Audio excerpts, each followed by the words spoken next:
एकदम आगे पुलिस वाले फोर्स और हमारा क्या नाम है बुलडोजर चालू कर दिया, जिसमें हमारा लाखों का सामान गया।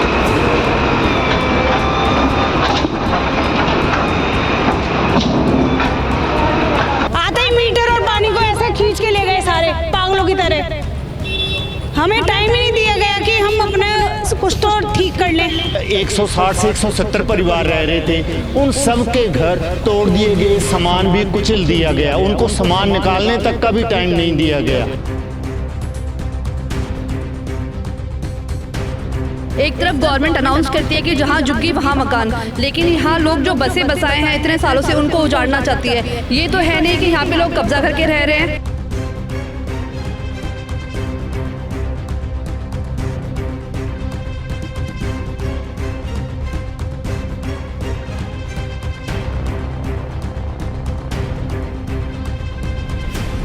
उसके बाद जो नोटिस आया गया हमें, उस नोटिस में ऐसा कुछ नहीं लिखा था, खाली करो बिल्कुल एकदम से इमीडिएटली 10 दिन का नोटिस आया, आए लाइट पानी बिजली सब काट दी उन्होंने। अब जाए तो कहाँ जाएं आप बताओ, कोई सुनने वाला नहीं।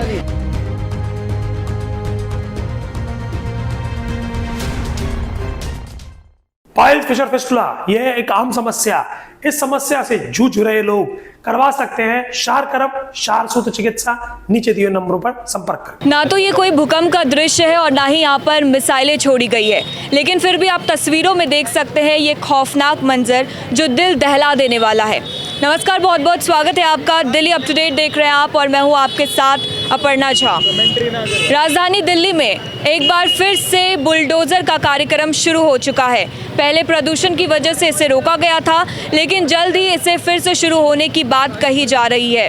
यहाँ पर बताया जा रहा है कि ये जो पूरा मकान तैयार था ये फॉरेस्ट लैंड पर था और इस वजह से इसे अवैध करार देते हुए कोर्ट की तरफ से आदेश दिया गया इन सभी मकान को हटाने का। और आप तस्वीरों में देख सकते हैं क्या खौफनाक मंजर है, किस तरीके से यहाँ पर बुलडोजर को चलाया गया। बुलडोजर का पीला पंजा जल्दी फिर से चलने वाला है।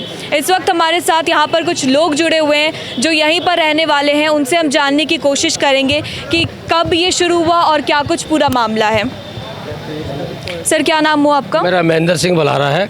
आप यहाँ पे कब से रह रहे हैं? यहाँ हमारी बसापत 80 साल से हम यहाँ रह रहे हैं। मेरी दादी यहाँ निकल गई, मेरी मदर यहाँ रही और 60 साल से ऊपर मेरी उम्र हो गई है।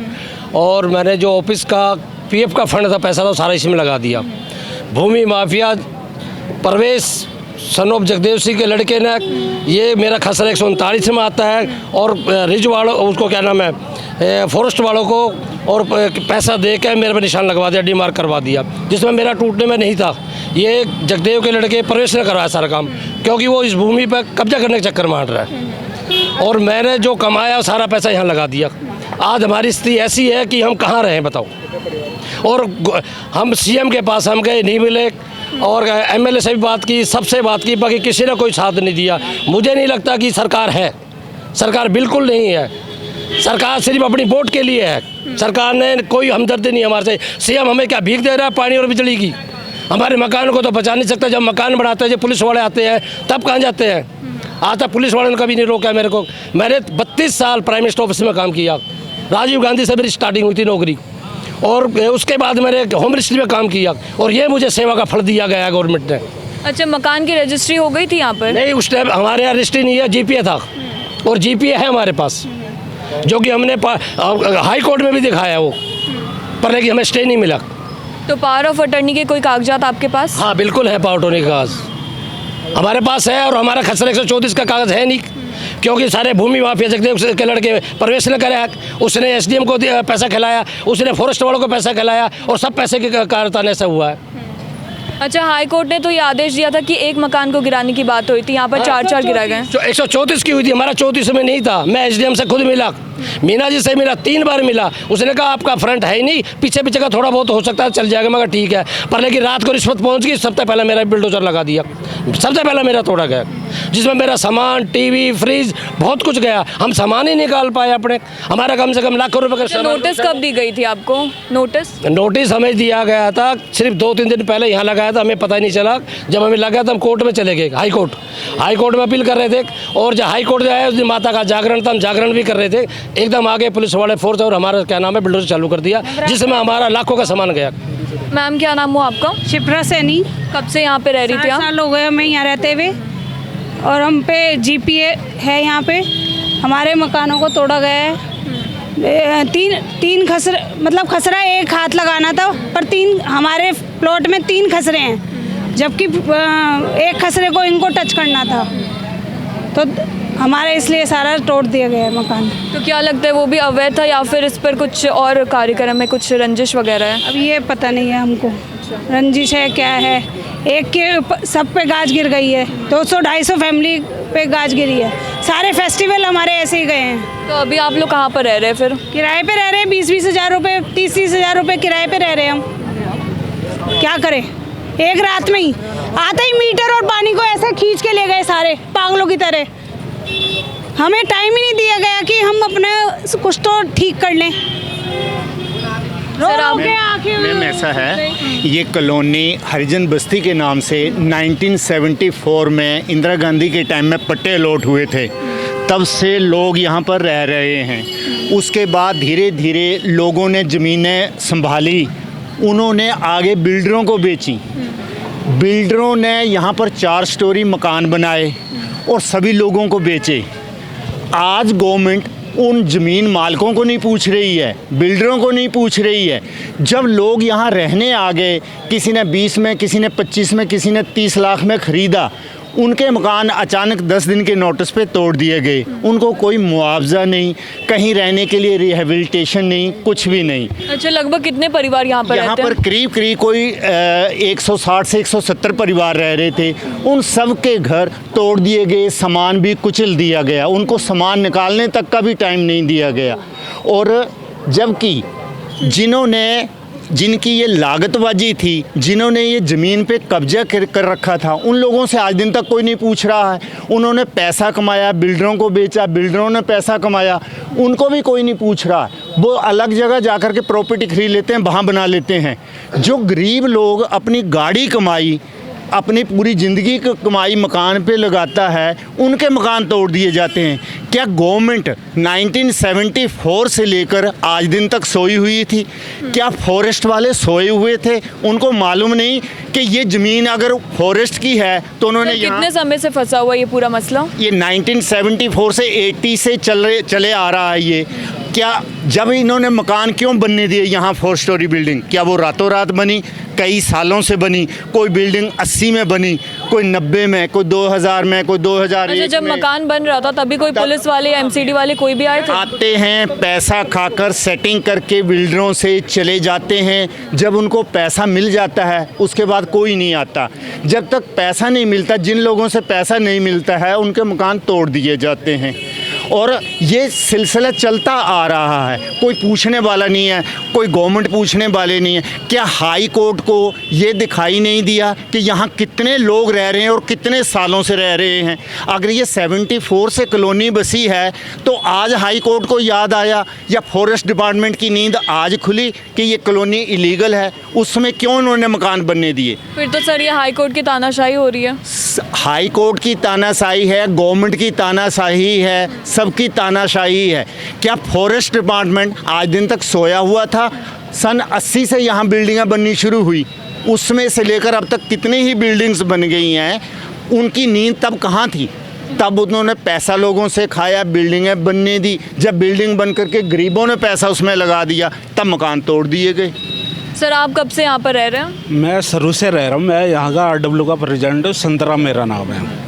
यहाँ पर सन 1960 के पुराने मकान हैं जो ये तोड़े गए हुए हैं। उससे पहले वैसे कच्चे होते थे, फिर बाद में इन्होंने धीरे धीरे पक्के बनाए हैं। और सन 74 में यहाँ 20 सूत्री कार्यक्रम के अंतर्गत प्लॉट दिए थे।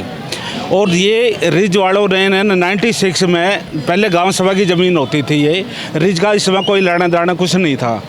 उसके बाद में 96 में बिना इन्होंने रिव्यू करे हुए इन्होंने रिज में घोषित कर दिए। जबकि इनको ये देखना चाहिए भाई इतनी हमारी आबादी जो गांव सभा की है, इसको छोड़ के खसरे नंबर और बाकी जो खाली जगह है उसको रिज में घोषित कर दिया जाए, पर इन्होंने नहीं किए। उसके बाद इन्होंने पूरे हमारे नई सराय के 88 खसरे नंबर है जो रिज में घोषित कर रखे, जिनका तोड़ने को ऑर्डर है। तो उसमें महसूस कोई नहीं है। ये जो गरीब आदमी है अपनी पूरी पूंजी लगा के आज घर से बेघर हो चुके हैं। तो अच्छा, बताया जा रहा है कि ये फॉरेस्ट लैंड की ज़मीन है, तो यहाँ पर जितने लोग बसे हुए हैं उनके पास मालिकाना हक है या फिर ये कब्जा किया हुआ ज़मीन है? सबके पास जीपी है, पावर अटॉर्नी है, वैसे पावर ऑफ अटॉर्नी है और पावर ऑफ अटॉर्नी के बेस के ऊपर सब रह रहे हैं। उसी के बेस के ऊपर मीटर कनेक्शन मिला, पानी कनेक्शन मिला, सीवर मिला, गैस पाइपलाइन मिली उस जीपीए के बेस पर। एमसीडी टैक्स भी, वोटर आईडी कार्ड है, वोटर आईडी कार्ड भी है सबके पास, आधार कार्ड, जो तक हम दे रहे हैं, हाउस टैक्स तक हम दे रहे हैं, सब कुछ दे रहे हैं। हमारे पास आई कार्ड है, वोटर आधार कार्ड है, सब चीज़ है हमारे पास। क्या चीज़ नहीं है? सारे हमारे जो गवर्नमेंट के है 74 के पट्टे पर्ची है जो गवर्नमेंट के दिए हुए हैं हमें, फिर भी मतलब हमारे साथ ऐसा हो रहा है। और सबके पूरे पासपोर्ट है, लाइसेंस है, डीएल है और बिजली के बिल है, सब चीज़ है, पानी का बिल है। इनकी दादी भी जाते हैं। उसकी समाधि बनी हुई है, पत्थर लगा हुआ है 1932 का। आज उनको याद आ रही है कि ये फॉरेस्ट डिपार्टमेंट की ज़मीन है। उसमें क्यों नहीं याद आई जब ये लोगों को 74 में अलॉट की गई और प्रधानमंत्री 20 सूत्रीय कार्यक्रम में जो 1731 कॉलोनी थी जिनको रेगुलराइज करना था उसमें भी इसका नाम है और हरिजन बस्ती के नाम से है वो। अच्छा मैम, कब से आप रह रही हैं? हम लोग 15 साल से यहाँ रह रहे हैं। एक तरफ गवर्नमेंट अनाउंस करती है कि जहाँ झुग्गी वहाँ मकान, लेकिन यहाँ लोग जो बसे बसाए हैं इतने सालों से उनको उजाड़ना चाहती है। ये तो है नहीं कि यहाँ पे लोग कब्जा करके रह रहे हैं। लोग अपनी गाड़ी पूंजी लगा के, अपना सारा धन कमाई लगा के यहाँ पे फ्लैट खरीद के रह रहे हैं और सबके यहाँ पे प्रूफ है, सबके वोटर आईडी, सबके आधार यहीं पे कई सालों से हैं। तो हम लोग अब कहाँ जाए, कहाँ जाके रहें? तो हम गवर्नमेंट से इंसाफ चाहते हैं और हम चाहते हैं हमें मुआवजा दिया जाए और हमारा जो बचा हुआ है, जिसका नहीं टूटा है, उसका रोका जाए। तो आप लोगों की तरफ से कोर्ट में कुछ अपील की गई है? अभी सबके पेपर्स लगाए गए हैं, फाइल करे, सुनवाई नहीं हुई, कोर्ट में कोई सुनवाई नहीं हुई। हमने अपील की थी लेकिन कोर्ट ने कोई सुनवाई नहीं करी। जज ने बिल्कुल भी 1 मिनट का टाइम भी नहीं दिया हमें हमारी बात सुनने का। तुरंत उठ के चले गए जज साहब वहाँ से। 2-3 पेशेंट है जो बिल्डिंग में रहते हैं। हमें अचानक से बुलडोजर आया गया और बोला कि आप यहाँ से खाली कर दो, ये टूटेगा। अब हम कहाँ जाएंगे बताइए? हमारे साथ भी पेशेंट है, हमारे फादर 4 साल से बीमार हैं। अब हमारे पास कोई रहने की जगह नहीं है। अब हमें इमीडिएटली यहाँ पे किराए पे रह के हमें जाना पड़ा। गवर्नमेंट से हम यही चाहते हैं, हम जहाँ पे रह रहे हैं हमारा घर बसाया क्यों उजाड़ा गया, हमें मुआवजा दिया जाए। तो सरकार की तरफ से फिर कोई मदद मिल रही है? कोई मदद नहीं है, कोई मदद नहीं है। गवर्नमेंट सिर्फ वोट मांगने के लिए आती है, गवर्नमेंट सिर्फ वोट मांगने के लिए आती है। यहाँ पे लोगों को सुधार करने के लिए कोई नहीं आता है। एमएलए एमसीडी सब ऐसे ही हैं, सब अपने कार्य के लिए देखते हैं। हमारा कोई कितने दिन का नोटिस दिया गया था आप लोगों को? इमीडिएट एक्शन हुआ है, इमीडिएट एक्शन। को पता चला, सबको पता भी नहीं चल सका। मैम वो भी बाई नेम से तो आए नहीं थे, जो नोटिस आए थे बाई नेम से नहीं आए। पिछले 20 साल से मैं यहाँ रह रहा हूँ, मेरे बच्चे यहीं पैदा हुए। उसके बाद जो नोटिस आया गया हमें, उस नोटिस में ऐसा कुछ नहीं लिखा था, खाली करो, बिल्कुल एकदम से इमीडिएटली 10 दिन का नोटिस आए लाइट पानी बिजली सब काट दिए उन्होंने। अब जाएँ तो कहाँ जाएँ आप बताओ? कोई सुनने वाला नहीं, ना यहाँ का एमपी सुनने वाला है। एमपी के पास गए, वो नीचे उतर के नहीं आया बंदा। उसके बाद करतार सिंह तंवर के पास गए, वो आया, यहाँ के आके सबके बिल देख के बोला जी हम बात करते हैं, डीएम के पास बात करते हैं, एसडीएम के पास बात करते हैं। तो अभी परिवार वाले कहाँ पर रह रहे हैं? अभी तो किराए पे रह रहे हैं मैम, प्रेजेंट में यहीं पास में ही ले रखा है, वहाँ रहे हैं। अब क्या करें, इतना बड़ा घर है पूरा टूट गया, कहाँ जाएँ हम? कोई हमारी सुनने वाला ही नहीं है। और जब वोटिंग के टाइम आता है, यहाँ एमपी भी आता है, एमएलए भी आता है, सारे आते हैं यहाँ पे, सारी पार्टियों के आते हैं। अगर ये कॉलोनी आपकी, मुझे एक चीज़ बताओ, यहाँ सीवर क्यों दिया गया हमें? सीवर लाइन यहाँ पे है, गैस लाइन यहाँ पे है, पानी का कनेक्शन हमारे पास है, बिजली का कनेक्शन हमारे पास है, कहाँ जाएँ आप बताओ? कोई सुनने वाला ही नहीं है। अभी अब वोटिंग का टाइम आ रहा है, अभी थोड़े दिनों में सभी आएंगे, लोग हाथ जोड़ के ऐसे आ जाते हैं, अभी कोई सुनने वाला कोई है ही नहीं। अब ये पूरी कॉलोनी इन्होंने उसमें रीच में कर रखी है।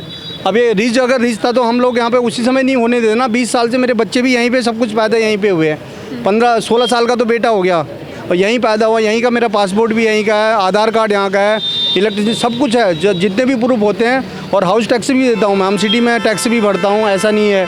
और वो बिल भी आज का नहीं है, जब से मैं रह रहा हूँ तब से है। अब कोई सुनने सर वाला ही आपका नहीं नाम है। क्या हुआ? मेरा नाम सुशील बोध है। मैं हरिजन बस्ती RWA का महासचिव हूँ। साथ में डॉक्टर भीमराव अम्बेडकर समाज उत्थान संघ की भी हम समिति चलाते हैं। कब से यहाँ पर रह रहे हैं? जी मैं रहता हूँ यहाँ पे 1988 से, क्योंकि मेरा मकान मेन रोड के ऊपर है। और उसके बाद जब हमारा अलग से सेपरेशन हुआ फैमिली का, तो हम लोग यहाँ पे रहने आए हैं। लेकिन ये 74 की अलॉटमेंट की कॉलोनी है 20 सूत्री कार्यक्रम के अंतर्गत। मेरा कहने का मतलब ये है, जो 75 की जे कॉलोनीज़ आज बैठी हुई हैं, लाखों करोड़ों रुपए के मकान उनके बने हुए हैं। 74 की छतरपुर विधानसभा, बदरपुर विधानसभा के अंदर जितनी साउथ की कॉलोनी हैं 1996 से अंदर रीज में नोटिफाई कर दी गई थी।